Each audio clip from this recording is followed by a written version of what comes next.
একটু আগেই অতীন ঘোষের একটা পুজোতে গেছেন এবং একটা বিশেষ সম্প্রদায়কে বার্তা দিচ্ছেন হিজাব পরে, কে পুজো উদ্বোধন করেছেন।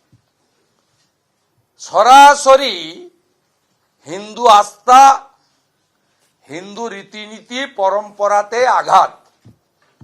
পিতৃপক্ষে আজকে শেষ দিন, হিন্দুরা যাদের পিতামাতা গত হয়েছেন তারা পিণ্ডদান করেন, তাদের কালাসুচ থেকে মুক্তি পান।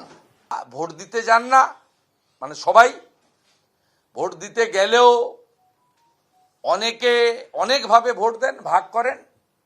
একটা বিশেষ মেসেজ তিনি 32-33% ভোটারকে দিচ্ছেন যে আমি কমপ্লিটলি সেকুলার, আমি নাস্তিক, নাস্তিক নয়, আমি প্রো মুসলিম লীগ। এটা ক্লিয়ার মেসেজ।